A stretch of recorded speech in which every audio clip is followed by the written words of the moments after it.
Passons aux questions adressées à la ministre Schins, ministre de l'Éducation, avec la première question posée par Madame Warzé-Cavren.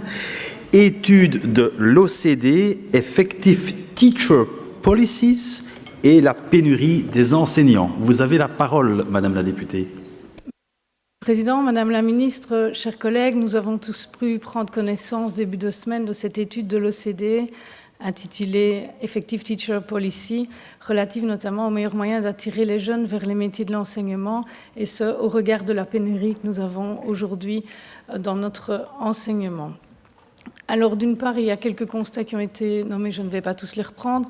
Je vais noter simplement que la revalorisation baryémique ne semblait pas un élément déterminant.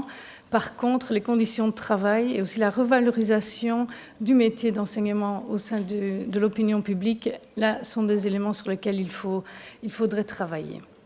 Alors, la pénurie des enseignants, on en parle régulièrement au sein de nos commissions, au sein de ce Parlement.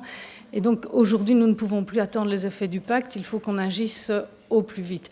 Il n'est pas rare de retrouver dans des écoles des classes sans enseignants pour différentes matières, et ce, quel que soit le moment de l'année, sans compter les répercussions sur la qualité des apprentissages.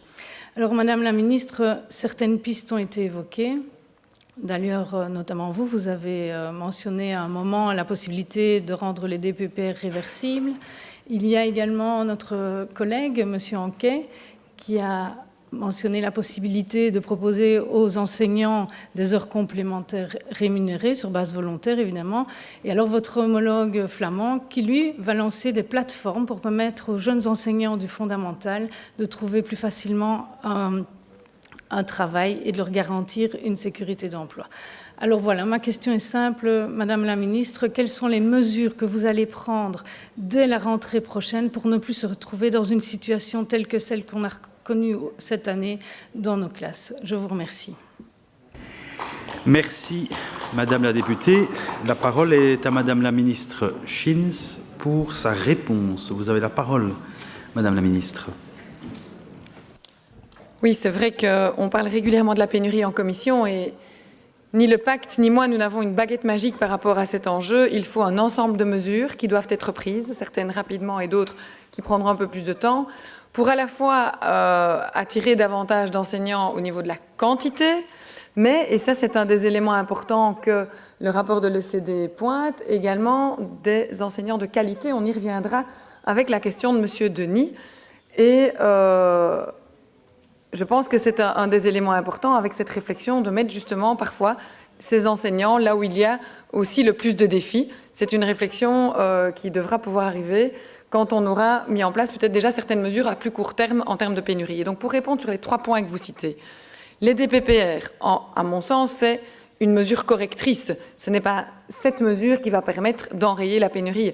Simplement, on a aujourd'hui des cas d'enseignants qui ont arrêté il y a 1 an ou 2 et qui nous disent on reviendrait bien mais la DPPR est irréversible. Si c'est sur base volontaire, on compte effectivement pouvoir prendre cette mesure correctrice. Sur la deuxième mesure, qui est la mesure pour laquelle vous citez M. Anquet, en fait c'est une mesure qui est dans le pacte depuis 3 ans. Donc elle est prévue à court terme dans le décret qui est pour le moment en discussion et pour lequel j'ai rencontré les syndicats pas plus tard que la semaine dernière. C'est le fameux décret qui vise à définir la composante de la charge enseignante.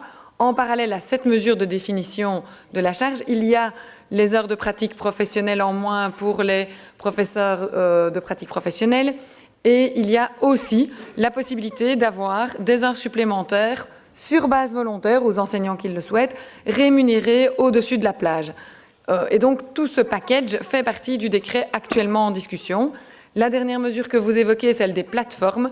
J'ai une réunion la semaine prochaine avec la ministre Krivit. C'est un des points qu'on va aborder parce que c'est un point qui figure aussi dans tout notre tableau. Je vous avais expliqué en commission qu'on avait rédigé un tableau avec toutes les mesures potentielles à discuter sur la pénurie. Je termine. La Flandre a 2 atouts sur nous par rapport aux plateformes. C'est qu'ils ont déjà 365 communautés scolaires qui existent et avec lesquelles ils peuvent travailler et ils ont dégagé un budget de 15 millions.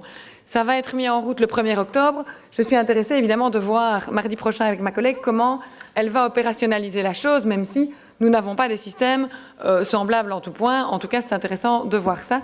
Je ne manquerai pas de revenir vers vous, à la fois par rapport à d'autres mesures pénurie et peut-être sur ce point précis des plateformes. Dernier élément important, nous avons notre première réunion de discussion avec les syndicats et les PO sur la liste des mesures pénurie le 18 juin prochain. Merci, Madame la Ministre. Madame Warzé-Cavrennes, pour votre réplique. Merci, Monsieur le Président. Et c'est un sujet qui mérite bien quelques secondes en plus pour essayer de ne plus avoir ce type de situation dans nos écoles, comme je l'ai dit précédemment. Madame la Ministre, j'insisterai, vous avez parlé de mesures potentielles. Il faut absolument concrétiser ces mesures pour qu'effectivement, on n'ait plus des situations critiques sur le terrain. Je vais citer un chiffre, mais qui est à relativiser certainement.